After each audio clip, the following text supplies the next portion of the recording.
This is up. No, it's not. Jesus. Oh my God. Haven't done this in a while. Let's try this again. This is Don't Panic, episode number 327, recorded December 6th, 2021. Hello, everybody. Welcome to this episode of Don't Panic, the technology podcast on gadgets, the internet, and you. I am Sean Jennings, and I am thrown off balance because I don't have a host here. You're hostless? No, I don't have a host here. I have a best friend here. His name is Colby. Hello, Colby. Ding, ding, ding, ding, ding. Got him. Yeah. Hi, Sean. What's good, my man? Well, I don't know. I just got a great intro. Caught me off guard. It wasn't what I was expecting, but I liked it. That's got to keep him on the edge of your seat. Yeah. I don't know. Like how it's been a long time since we did this, right? Well, it's a little off because what happened is we missed like 2 back-to-back weeks. Then prior to that, we did the NFT episode, which wasn't really a normal one. Right. I think we had missed like a week or two before. The last like rundown episode was a month, like over a month ago. So, I have a printer now, but it's printing something. I was about to say you looked very. I was very concerned someone was like holding you at gunpoint or something. Well, I muted myself to clear my throat, and then the printer started printing. You got a printer? Hey, look at you, Mr. Cutting Edge. Does it send faxes too? I don't know. Maybe. I was able to connect it to the Wi-Fi without too much trouble, and now I can print without a cable. That's not bad. It was easier than I expected. I haven't connected a printer to anything in like 10 years though. And what are you printing on it? What's been your hot stuff? I haven't printed a single thing. Oh. But Laura prints things for work. It's her printer. I'm just and is it? Are we talking multifunction? We talking scan, copy? I think laser inkjet. It's a laser. Color. I think it's color. What? Wow. But I'm not 100% sure about that though, because I've only ever seen her print black and white things. It's fast though. I forgot how fast laser printers are. It's cool that they work. If you're okay, color lasers are like a little much, but if you're okay with just black and white stuff, you cannot beat a laser. Yeah. It might just be a black and white one. I don't know. But I feel like when I was looking at the directions, it said something about photos. So like it might be a color one. But I don't know. It's great. We got some stickers to put over the lights because they're like the sun. And it's right there next to the bed. You're going to have to give me the Wi-Fi credentials so I can print stuff in the middle of the night. That sounds fun. I feel like I could expose the printer to the internet. I just print out a sheet at like 2 a.m. Are you sleeping? ? Terrifying. I wonder if Dan's like funny tail scale thing would let you print in my home. Hey, we're going to have to work on this. This could be fun. We could communicate via... that would be a fun thing to do with friends is we get each other's printer information. We can only communicate via printer. That's exactly what I was going to say. It's like, I'll give you my printer if you give me yours. It's kind of like it's like your own mini like email. I mean, we basically just reinvented fax machines. Right. That's literally what they did. So, I guess everything old is new again. Technology is cyclical. It's so funny. The only reason I've wanted to get rid of printers for years. And when you work in an office with a copy machine, you kind of don't need a printer at home. Like I do, right. I hope the company isn't watching. I do a decent amount of printing at the office. But man, once you get into that work from home and you don't have access, you don't realize how much you use it. Right. Oh yeah. I used to use that for like forms, like any sort of form that had to be printed, like stuff for like the management company at my building. Cause like that always needed to be like filled out and mailed to them. Oh yeah. I did use the printer for that. I had to mail something to the management company not in my building, but in the building next door that is part of the same like association, there are some storage units and some of the storage units were available. And they're not like real storage units. It's like a closet that you can rent for $200 a year, like $250 a year or something. That's not bad. Yeah, it's fine, and it's like a good place to store my air conditioner.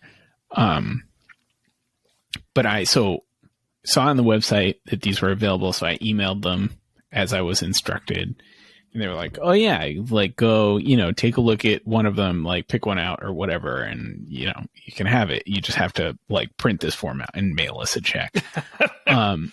So I did that, and then they were supposed to, like, the building has like key fob things now. Mm-hmm. So they had to program my fob to let me into the other building. And like a week went by and I like tried, I just went down one day and tried to like get into the building and it didn't work. So I emailed the people and they emailed me back and they were like, we're sorry, we haven't done this yet. And we are not sure if we'll be able to do it because everyone in the office has COVID, including me. And so we're all out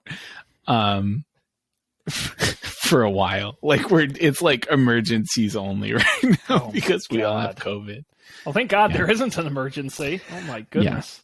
Yeah. Well, the good news is I think at least the person who was responsible for assigning my key card recovered fully. Good. Or at least I guess enough if you really do want to take a glass half full approach to it as best you can, I guess it's good that the whole office got COVID all at once, because then they'll all recover and theoretically then they can't all get COVID again, right?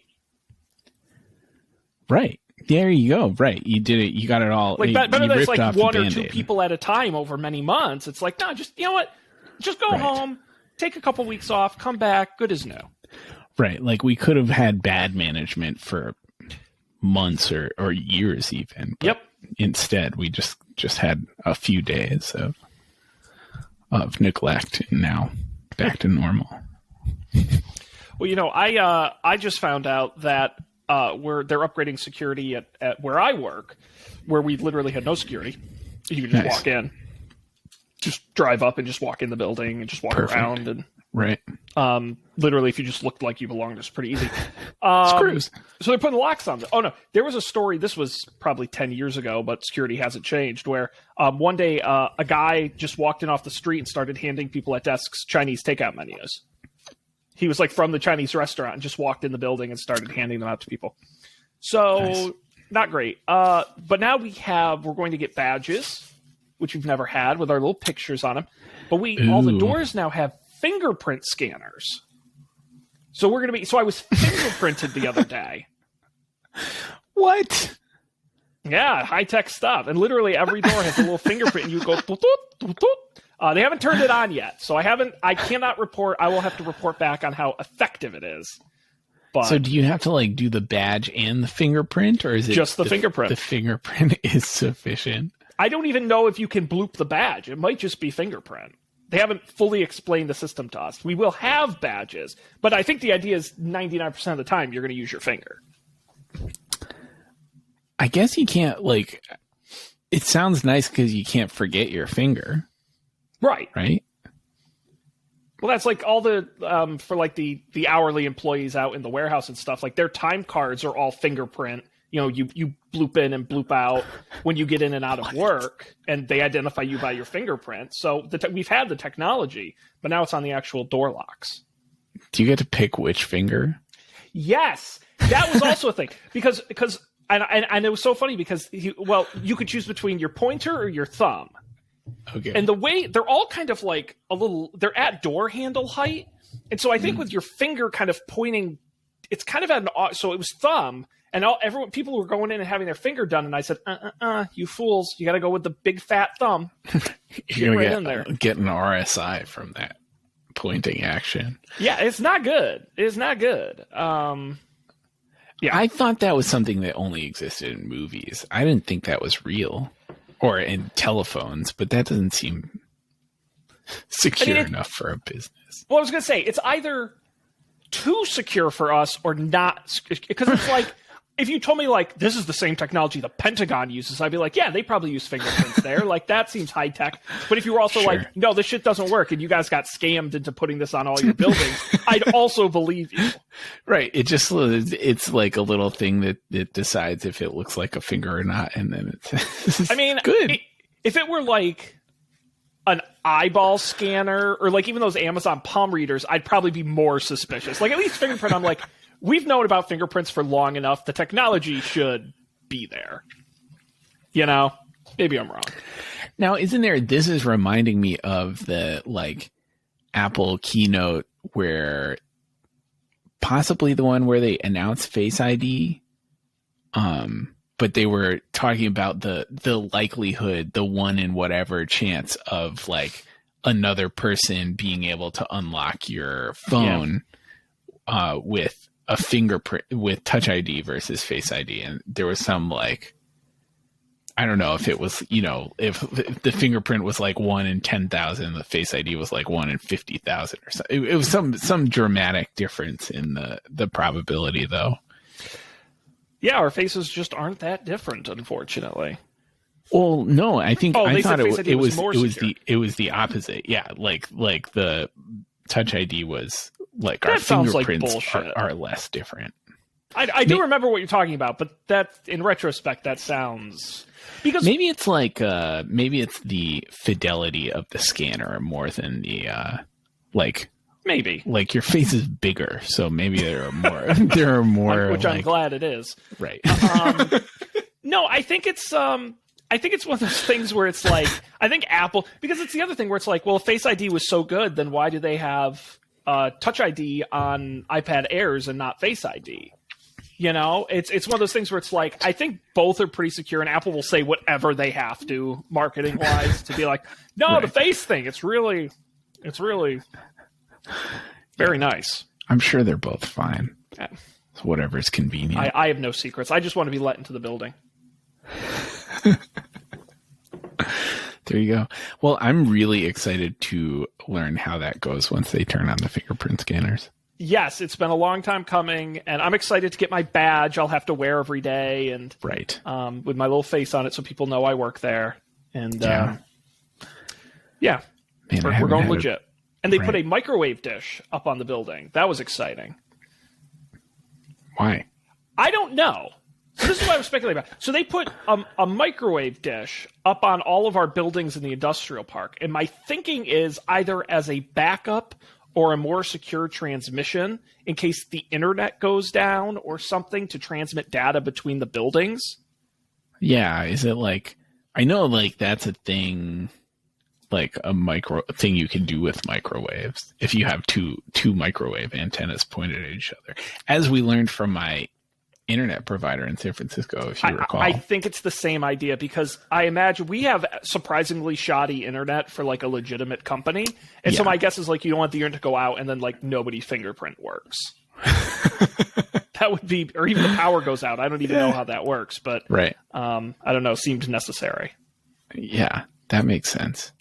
I know I have seen like if you look on Ubiquiti at their at all of their options, they have some of those. It's like you can shoot some internet like 1,000 meters as long as the things are pointed at each other. It's pretty cool. Yeah, it's dope. I think that's how Starry works too. Maybe that weird. That may only be here. Yeah, I feel like that's a city thing, just because the buildings are so tall and close to each other. Right. It is a city thing, but I think that is it's kind of like they make an ISP mesh, like they put up like antennas on the buildings and they bounce them around between different buildings. Well, it's the Spider-Man problem, where it's like webs work really well when you have lots of buildings to string them between, but when Spider-Man goes to Omaha, he's not getting very far. Gotta walk like the rest of us. That's right. Jerk. Oh man.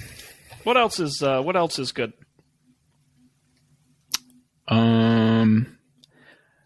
So I started a new job this past week and I haven't like really used my computer for work. Like I got a new computer some time ago and small company problems, I'm using my personal computer for temporarily. But which is totally fine. But it was, since I started like doing work, it was like I would be doing, start up the website or whatever to develop on, and my fan would instantly be like, which was super annoying. And I almost thought about putting my foot down. I was almost to the point where I was like, I have to get an M1 Mac. This is insane. And then we found a problem with this. There was a problem with the website that was making it like. So that's good. You would have never known if you had the M1, Colby. Old equipment is good. Exactly. And that's why everyone else had the M1. Colby, your steam-powered computer over there really helped us all out. Yeah, really saved the day. So yeah, that was my. I was like, man, I really got to get one of those M1s. This is terrible. That's fantastic. Yeah, that's good. Well, I have one of my graphic designers on my team has had a desktop for a long time and finally wants to transition to a laptop, which is fine. So I reached out to our IT department. We have an Apple consultant because we're an all Windows company, so he helps us out with the Macs. Right. And he was like, "Oh, but he's always very conservative about like we're usually one operating system version behind, and he's very he doesn't want any issues. So he's like, oh well, we can't get Intel machines anymore. Like we've never tested M1 machines in your company, and I'm like." We fucking run Photoshop on it. Like we're fine. But he's like, oh man, I don't know. He's always he's a funny guy, but he's always so conservative. He's like me. He hates hassle. But so I went to him and I said, you know what, Dave, you actually make up a great point. You know what? The graphic designer, he uses the Mac way more aggressively and more powerful than I do. Why don't I give him my Intel Mac laptop and I'll get the new M1? I'll do that because I'm a much lighter user. And so that way we can test on me. And he's like, you know what, Sean, that's a great point. And I go, yes, it is.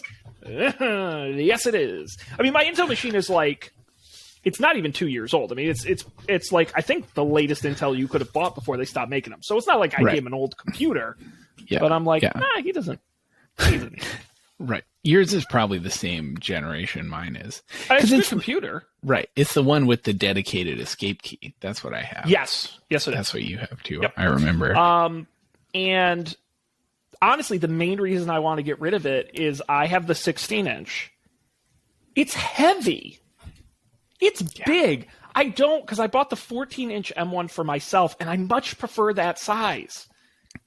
It's because the M1 and the screen size, it's light and easy. It's always in my backpack. I hated the 16-inch. It's too big. I don't hate the 16-inch, but I don't disagree. I think it's too big. Because I connect it to an external monitor all the time. So it's not like... Right. That's where it is right now. And then when I have to bring it places, like... Ugh. Takes up a ton of space on my desk, which is already littered with all kinds of crap. I got a cool... Well... I don't know how to show it to you. It's just not possible in this scenario. But I got a wooden block thing with slots cut in it that you just stick your computer. Oh yes, in. You either picked it on the show, I think, or you showed a photo. Yes, I remember that. Yeah, that was a good purchase for the pandemic. It also has 2 laptop slots, which is nice when you live in a work laptop kind of world. But well, Colby, I have an interesting question for you. I've never worked a fully remote job before. You've worked several.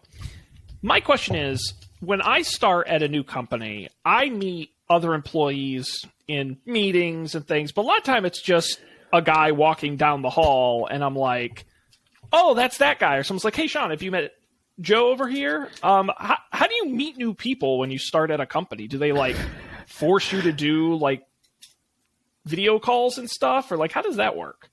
Yeah. So let's see. We're going to scroll back through the history. My first fully remote job was not remote when it started, so I knew everyone. There were people, the weirdest part of that job was there were people who started like during the pandemic, and then some of them I met in real life, and it was like so weird. Like, cause like, it just felt like, they just like became a part of the company. And then it was a long time before I ever saw them in real life. So I never like processed that I didn't know like how tall they were or anything. So like a couple of times before I left, I was in the office and I like saw them in real life. Super weird. But then previous job, like at Dan's, when I was contracting with Dan's company, some people like there wasn't. So Dan's company was small enough that there was like a couple meetings where everyone was in the meeting. Mm-hmm. And then there were a few people who like the people like who did the same job I did, who we like specifically set up like video calls. Like you people should talk to each other. Mm-hmm. But there were some people who like I saw in the meeting with everyone I never spoke to otherwise. Given I only really worked there for like a month or so, but then this job, well, two of the three other people at this company I knew before, and like all of them live like at various points, like up and down, like the street, like one Really? street over. Oh, yeah. man. They all live in the Boston area. Given it's a very long street over there. But that's a lot closer than halfway across the country. So yeah. Yeah. So we've had 2 working in real life days so far, at people's like apartments. I was going to say, that's a good option to have. Yeah. No, it's fun. It was like, I don't know. I mean, it was fine, but it would have been fine otherwise, but I don't know. I don't know what like a bigger company. I wish I knew what like Robin did for people who started during the pandemic. Right. I don't know. 'Cause yeah, I truly have no idea. Yeah, it is a weird situation. We're at my company, we're sort of testing work from home. Something we've just never, ever done ever as a company. And it's like, okay, you can pick one day a week and you can work from home that day. Right. And what I realized is, we did work from home as a whole group during the pandemic. And I realized work from home works well when everybody is home. Doesn't work well when you're one of like 2 people who are home. Like when the majority is in the office, that's a lot tougher. Right. That was like when at Spotify, I worked in the office, but our team of like 4 people was in our like super team. We were the only ones in Boston and everyone else was in New York. And this was like 40 people who worked in New York. And so like we were left out of literally everything. Yeah, it's hard. Yeah, it was super weird and like very apparent. Like we were the forgotten stepchild of. Well, and it's hard. I mean, you guys, I'm sure we're up on technology, but in a company like mine where you're like, no, someone bring your laptop into the meeting and like put me on like put me on speaker so I can, it's like, there's no easy way to like, oh shit, how do we set this up? Like, how do we actually get Sean in the meeting? So this Saturday morning at 10 a.m., I had to go to the annual meeting for the Fenway Garden Society. Hey! Which was like, not terrible, but like, it was like 100+ people in a Zoom meeting who had to all like vote on stuff in a Zoom thing. It was like total chaos. And like the poor guy who was doing all the like Zoom admin stuff and like putting up the polls was like visiting family in like rural North Carolina. And so his internet just kept dropping out. And like the lady who's the president of the Fenway Garden Society was like, irritated. the on instability in the internet connection. It was total chaos. It was like 2 hours and 45 minutes. Oh my God. Did you run for office? No, thank God. Thank God it's only once a year. President of the Garden Society, I think would look nice on that resume. No, thank you. So what does your garden plot do in the winter? I think it just sits there. We went down there this weekend to take the tool. Like we had some tools and we took them and put them in the storage unit for the winter. But I'm pretty sure someone tried to break the gate down in the past weeks, which is weird. Like I don't know why they would have chosen to break down our gate, but hopefully they didn't seem to succeed. Though they did fuck up the gate a little bit, which is irritating, but they didn't seem to get in through the gate anyways. But I don't know. I have to go down there this weekend and like screw things back together. I think we got to get you like a 5G wireless camera or something you can set up there. I'd be blown away at what you'd find. Oh God, you would see some things like, I mean, you find like, in the like aisles of like the garden is like it's like a big grid of gardens and there are like paths between them and there are like rows of 2 gardens on each side and there's a path in between. And like you find like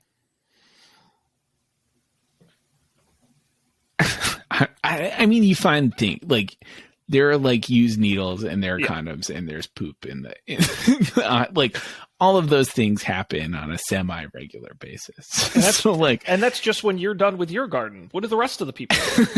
Exactly. The point is, if you put a camera there, like you're gonna see some things. And I don't know if I want to see. I don't know. I'm smelling a viral sensation. Tales from the Garden. Yeah. Let's get an account going. Yeah. Maybe that's the move. Just post it on. one of the neighboring gardens does have a sign that says "Smile, you're on camera," despite the fact that there are no cameras. There's no electricity.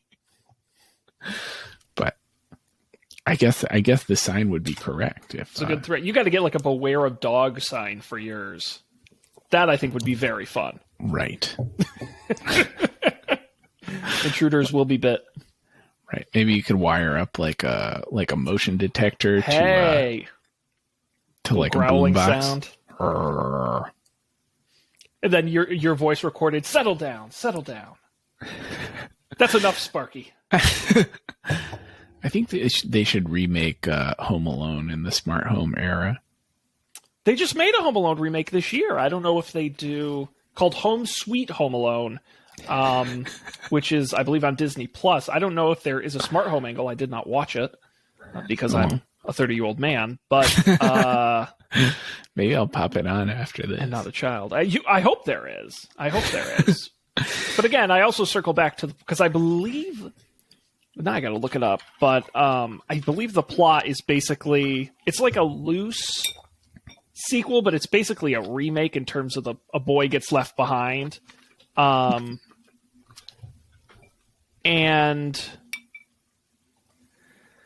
the kids get left at home again, but I'm like, how did the kids get left at home? I don't know. Yeah, I feel like a lot of those, I don't know, like, I guess you could still forget a kid at home. I think in the 80s you could, but like kids have iPhones now.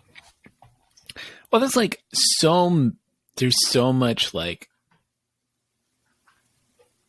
television and movie drama that is exclusively predicated on the fact that people can't communicate with each other. Right. And it's just not this just doesn't exist anymore. Unless you bend over backwards to like prove that like cell phones aren't going to work or something in this specific case. But every time someone says that, I think of the case from a while back where a guy was lost in the woods and his rescuers kept calling his cell phone, and he kept sending them to voicemail because it was an unknown number.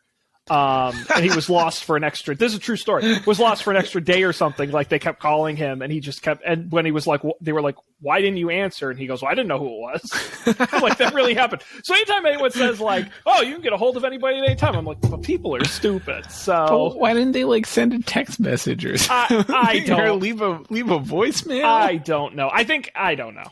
I don't know. This was, I think, in England, so God knows whatever the situation. But it was just one of those things where. Well, next time I get a call from an unknown number, I'm going to pick up and say, like, "Help! I'm lost in the woods. I need you to help me." So now it's not a good time to sell you a car warranty? No, I'm Is that lost. what you're saying? Send the authorities. That's funny. Cell phones. Well, Colby, we have it's amazing. We haven't done like a legit episode in a while, and yet going through weeks of tech news has brought very little. It's just the dead season. All the good stuff's already been announced for Christmas. Did you buy anything for Black Friday tech related?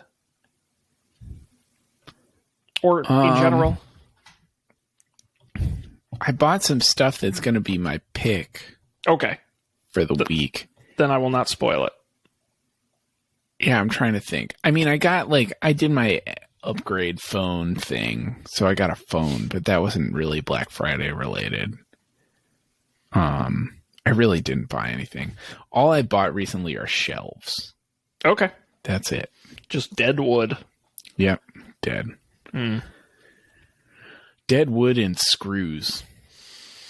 I do love me some screws. I know, preaching to the choir. But there are a few stories in here we can take a look at, if any one of the four of these, or if you've heard of a story that is not in the rundown, we can certainly talk about that as well. I know you're all excited about the new season of Fortnite that's coming. I don't. Like he's speechless. He's so excited. Right, I can't even. Nope, I don't know what the kids are doing. Also, now that I work from home, I have no contact with people who are doing things that I don't like to do. So, like, I'm only aware of the things that I like to do. Which oh no, you're about 6 steps away from QAnon, buddy. You better be careful. That self-perpetuating loop is dangerous. Well, I mean, like reading conspiracy theories on the internet is not one of my hobbies. So I think I'm okay for now. But you know how the algorithm works. You watch a video on YouTube for a soup recipe, and then you're like, is the earth flat? And then you click on that, and then all of a sudden, what do you mean a cabal of rich pedophiles, huh? And then boom, you're lost forever. Yeah, I'll have to be careful. Rein in my YouTube consumption. Watch out, it'll get you. I don't know, Sean. Which one of these? All of these seem like the same level of not interesting. I know. The secret warehouse sounds interesting, or let's the do Giphy secret thing warehouse. sounds interesting. No, let's do secret warehouse because it's not necessarily news, but it is an interesting piece of tech information. This article from the Wall Street Journal. A few years ago, executives at the Intel Corporation began to realize they had a problem. The company was making dozens of new products each year, from chips to software platforms, but didn't have a formal method for cataloging and storing older technology, so engineers could test it for security flaws. Some were so scarce that Intel security researchers resorted to combing the internet for them on eBay. And so what they did was they actually set up a warehouse and laboratory in Costa Rica. It started in mid-2018 and has now been running. It stores around 3,000 pieces of hardware and software going back a decade, and they're going to expand it over time to include even more. Intel engineers can request a specific machine and a configuration of their choice. The way it works is they have technicians standing by 24/7, where the technician will get the retro parts out of the warehouse and assemble them, actually like solder them together and shove them into a server, creating that ancient piece of technology live so a remote engineer can work on it. It's a high security location. Intel will not say where it is, and is highly secure. And so, they get about 1,000 requests a month to build equipment, and 50 new devices come in every single week. It's pretty interesting. What do you think the latency is on that? Like when requesting to build an archival server. I mean, again, they have 25 engineers working at any given moment 24/7. So they must get, the turnaround time must not be too bad, and they're expanding it. Right. So it's so funny. And it makes sense, right? Like the point of this, I assume, is to like Intel bear some responsibility for the security of old Intel crap that that exists in the world, and is probably running airlines and banks and stuff like that. Well, and you of all people would know this very well. Sometimes it's extraordinarily difficult to reproduce a problem in technology. There's a quote in this article: "I can make an exact replica of the submitting researcher system. Same CPU, same operating, same microcode, same BIOS, all of which increase the chance of reproducing the issue, which is often the best starting point." Right. Yeah. It's not virtualization. It's actually running on the piece of technology. I mean, it's kind of incredible when you think about it. Right. What is the opposite of virtualization? Is there a word for that? A realization? That's a good question. I don't know. A realization. There we go. There's an idea for the worst startup ever. Colby, let's say you want to go play an old computer game from the 90s. Someone in a remote warehouse in the South America will build you a mid-90s compact Presario PC to your specifications to perfectly run your 90s computer game. And better yet, instead of you remotely controlling the computer, you press buttons, right, on the keyboard, and that person translates them onto the computer. So yes, they get they have a little screen that's showing what keys to press, and they press the keys. I love it. We're not virtualizing; it's actually happening. Right, we're realizing it. Oh, what a terrible idea! I love that. That's great. It's fucked up. That's great. I'm trying to think if there are any practical consumer reasons anyone would ever need a service like this. I guess it would be if you, and it has happened to me before, you find a floppy disk in a box somewhere. Right. We used it. So my grandfather used to have, well, I think it's still there in my grandma's house, but he used to have the first iMac, the QB one with the black and white screen and the floppy disks. And it's when we were kids, in the early 2000s, it still worked. So we would play games on it, and you would take a big floppy disk and put it in, and it would load up Hangman, or there was a game where the game was, there was a helicopter, and there was a person hanging from the bottom of the helicopter, and across the bottom of the screen there was a horse pulling a carriage full of hay. And you would try and drop the goal was to try and drop the person from the helicopter safely into the hay filled carriage. Incredible. That was cutting edge at the time. Right. But we the cousins like to drop the person and try and hit the horse, because it would kill the horse. So everyone called the game Kill the Horse. They're not very bright. Right. Good, clean fun with floppy disks. My grandfather had a computer for a very short period of time. Didn't really like it. But he had a CD-ROM of board games you could play. So you play backgammon on the computer. It was very exciting for him. And he called one day and he said, I put the disc in the computer and it didn't do anything. He knew how to put the disc in the computer and start the game. Because it didn't do anything. And they said, and then he opened up the slot, the drive, and there was no CD in there. He said, where'd the CD go? I said, what do you mean? He said, I put it in, I closed it, the game didn't start. When I ejected it, there was no CD in there. I said, that's impossible. what he did was, and mind you, he'd put it in the drive many times, so he knew this. He actually slid the disk in between a very thin gap in the case between the drive and the frame. So he actually had shoved it basically inside of the computer case, in between, and he was like waiting for the game to start. Wow. And then he opened up the drive and he's like, it's not in there. I had to open up the whole thing, like shake the disk out. I was like, yeah, I don't think computers are for you, old man. I'm sorry. God bless you. Wow. Crazy.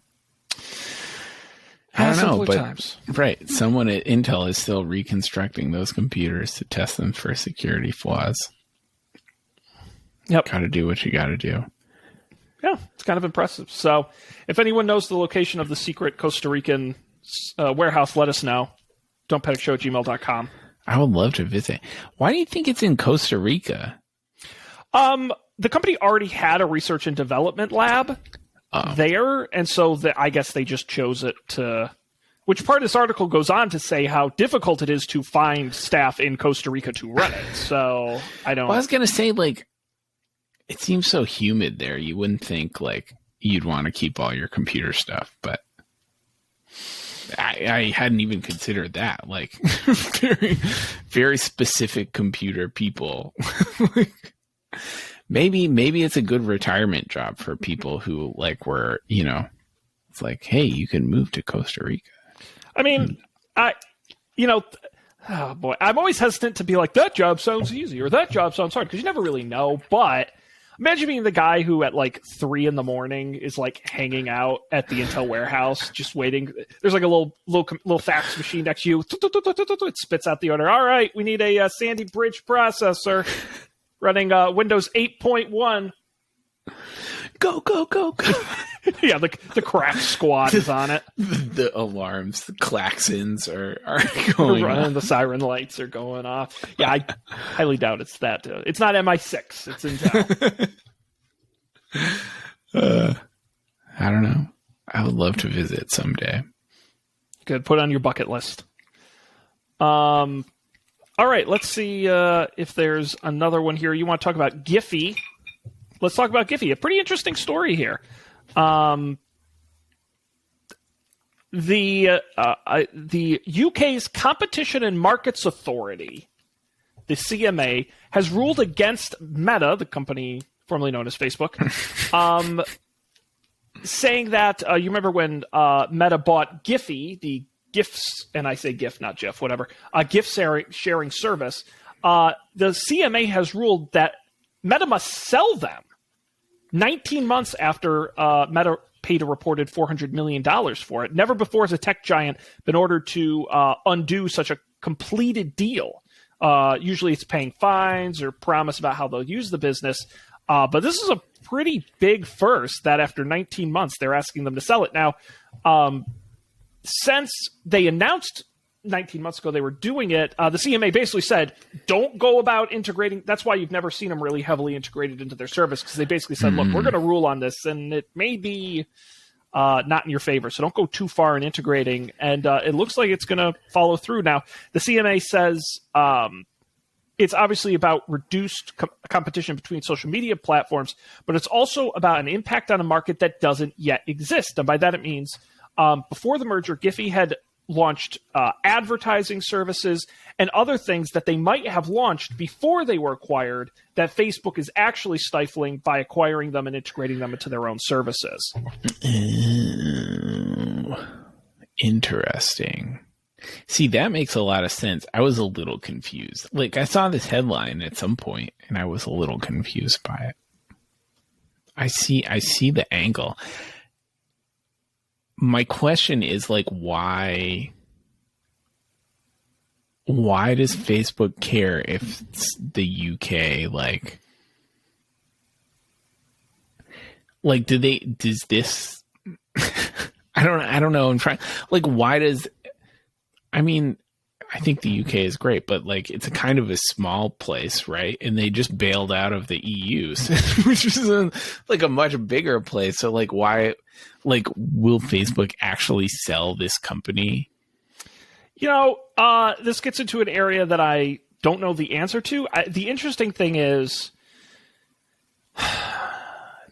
what happens if Facebook says no? what is the alternative? Does it mean fines against them? Does it mean they're banned from operating in the UK exclusively? Mm-hmm. Does it? This doesn't really get into it. This Wired article, if I'm reading it correctly, pretty much says they're gonna have to do it. Right. This article here says, in the UK, we have an unusual regime that gives CMA quite a broad set of powers to intervene in a lot of transactions. And so it sounds like they're going to have to, and if they choose not to, it's going to have to be a pretty big impact. Right. Potentially a banning of the service or something. TBD. I suppose, I'm sure... Well, I know it's a thing with a lot of tech companies, too, that you have... it's common to have a lot of stuff in, Ireland for tax reasons. Yep. So... I guess maybe that's part of it too. It's like they have some authority because you have some stuff there. Weird, so weird. The other thing that surprised me about this was I felt like Facebook acquired Giphy so long ago. I had forgotten that it happened.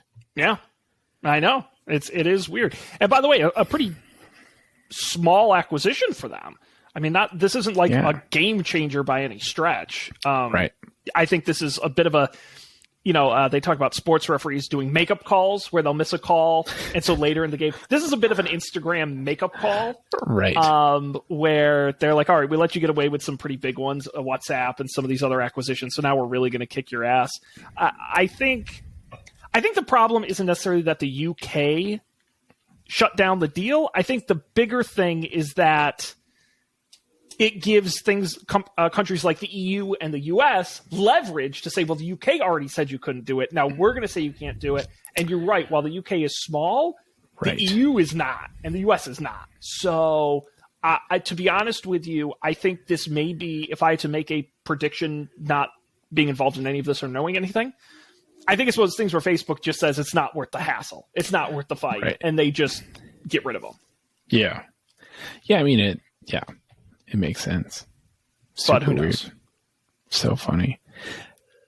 Imagine when you were just talking about a makeup call for Instagram, imagine what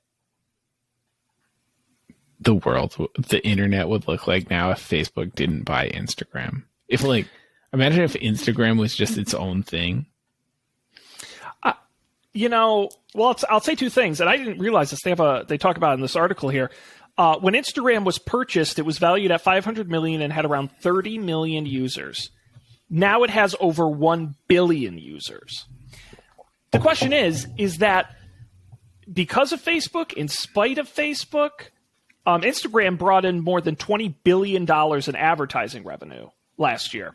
So I think my honest answer, if I had to play psychic look into the future, I think someone else would have bought Instagram. I really do think we just live in a monopolistic tech environment where it's very. I think Snapchat is a rare example of a company that never got acquired. But I think if TikTok wasn't owned by China, they would have already been bought by now. You know what I mean? Sure. Yeah. And has Snapchat really succeeded? I don't know. Maybe Instagram would have just fizzled out on their own Instagram. Honestly, Instagram probably would have been Snapchat, a service that's used, is profitable, but isn't huge or exciting. Right. Right. Because I'm sure they, on the ad side of things, they got a huge boost from, got bought by Facebook and just used Facebook's ads things, which were at that point already pretty robust. I mean, it's one of those things where it's Google buying YouTube, where it's YouTube, obviously an absolute Goliath right now. But when they bought them, people knew what YouTube was. It was being used. It certainly had no guarantee of massive success. Again, what would it have done if Google hadn't bought them? I don't, WhatsApp to me is a weirder one because WhatsApp was giant when Facebook bought them. Like globally, they were the thing. Right. Instagram was popular, but it wasn't in the same league. Right. I guess the reason we were talking about Instagram at the time was that they bought them for more than they were valued, way more than they were valued at, right? Yeah. Yeah. Yeah, like I said, it brought in $20 billion in revenue in a year, bought for $1 billion, YouTube bought for $1 billion. I can't even imagine what they bring in. It's yeah. It's crazy to think how shocked we were at the time. But then again, you also remember that, what did Facebook bought? Was it Draw something for $200 million or so? The string of really dumb acquisitions they Farmville. Yeah, I mean all those weird little pickups that were flashy at the time and right never went anywhere. Yeah, I guess you can't win them all. Nope, but they did win the big ones, and they're wildly successful and can crush us. Right. As they please. All right, Colby. Unless you have anything else in tech to talk about, we can move on to picks. Let's do it. And you've got a great tech pick for us. Very practical. What are we looking at? Oh, yeah. So I'm going to lay out a real-life situation for you. I own a couch. What? It's true. I often sit on it and watch TV for hours on end. That's weird. Is it though? And so my couch, like most couches, I don't know. I shouldn't generalize about couches, but I assume many couches, my couch is pressed against the wall. And on the wall, my couch is pressed against their outlets. Mm-hmm. And those outlets are effectively useless because my couch is pressed against them. So my pick is this Anker charger thingy, which it's just an Anker charger, but it's a very slim profile. So instead of being like boxy, like cubular, right? This Anker charger is quite flat and rectangular. And so it can plug in and it's like, not even, maybe like a little more than half an inch thick. I should look this Well, they have a picture of it next to an Oreo. It's the width of an Oreo. It's one Oreo wide. Right. Some millimeters or something. 0.79 inches. Under an inch. Right. Less than an inch. So, it plugs in, it can plug in up or down or, whatever orientation. It doesn't have the the plug shapes where like one side's bigger than the other. So you can only plug in a certain way. And it sits flush against the wall. And then on like the bottom side, you can plug in a USB-C thing to it. So it fits perfectly behind my couch without getting mashed against the back of the couch. So I bought several of these. Well, actually there's also a plug behind the bed that you can see behind me, the bed. So there's one there, but now there's two behind the couches that make the couch outlets slightly less useless. So this is my pick. Also, it's like a 45-watt charger, so it's not could charge a small computer, I think, if you really wanted to. Oh yeah, it lists MacBook on the 45-watt output. Right. Definitely iPads. Crushing it. Yeah, this is I will say, especially the and they have a little diagram on the page where you can see it in a backpack next to what they call a standard USB-C laptop charger, aka the world's largest Apple giant white brick thing, which God bless Apple. There's no excuse for that. It's just horrific. The way it sticks out of the wall, 8 feet. Ugh. Yeah. No, this is. I'm going to buy 1 million of these. Now that I'm thinking about it, why isn't the extend-a-plug for that laptop the flat, a flat plug? Why is it Yeah, no, they have a gazillion engineers and a gazillion dollars, and it's still the dumbest design on the planet. Remember when the Chargers used to have the thing to wrap the cord around? At least that was nice. Yep. Nope. It's just like, that's a pretty laptop. Don't worry about the accessories. Right. They don't care about that. Yeah. No, it's that's not great, but this is a definite improvement, and my my backpack would be greatly reduced by. So I'm definitely getting at least one, if not more of these. My trick is I just don't. I'm in the middle of converting everything to USB-C, and I got to get some USB-C to USB-C cables because I have a lot of like USB-C to USB or USB-C to Lightning, or I've got like a lot of. I got to really up my cable game. Right. I think I definitely have USB-C to Lightning, and I have USB-C to USB-C. A thing I definitely don't have is USB-C to mini USB, which I only need for my Kindle. And I'm thinking about this because last night I had one USB-C I had one like mini USB like cable that's plugged into a charger under this here desk. But like I moved it the other day for a reason that I can't remember. Like I used it for something else, but I didn't put it back. And so last night I was going to bed and I turned on my Kindle and I didn't turn it on. It just had the like battery exclamation point screen. And I was like, oh crap. And so I went to plug it into the place I always plug it in, and there was no cable there. And I was pretty mad. I had to like dig through a box in my closet at 11:30 at night to find the appropriate cable. But I got to get one of those. I don't even know if they make those. It seems like so disparate, like the like USB-C to mini USB. I have so many cables. I've got to do an inventory. I've got. I swear to God, I still have the 16 pin like iPod cables. I think I still have some of those. Oh, yeah. My cable collection is awful. So maybe I'll do an inventory one of these days. Yeah. Overdue. All right, excellent pick. We'll obviously have the link to that on the website. My pick is a game for your cellular telephone. It's called Retro Bowl. Obviously, we're in the middle of football season. I've tried Madden for iPhone before. It's a little complicated, and frankly, they nickel and dime you to death, and they try to get $1 million out of you in in-app purchases. But this was the game of the day from Apple a while back. It's one of their it's number 2 in sports. It's a pretty popular game. And basically, it's a retro kind of 8-bit football game. But what's nice about it is you actually play the GM of the team as well, where you pick the coaches, you can like sign players or draft players, and you kind of build the team. The mechanics are dead simple. It's not overproduced, so you can do it pretty easily. And then you actually play the games. You don't play the defense. They simulate the defense, but you play the offense. And so you can throw the ball, you can run the ball, but it's all dumbed down where you don't have to go through like 1 million plays. It automatically chooses plays for you. It's really simple. And you play a full season, and then you get to the playoffs. And then the whole point of the game is not to win the championship.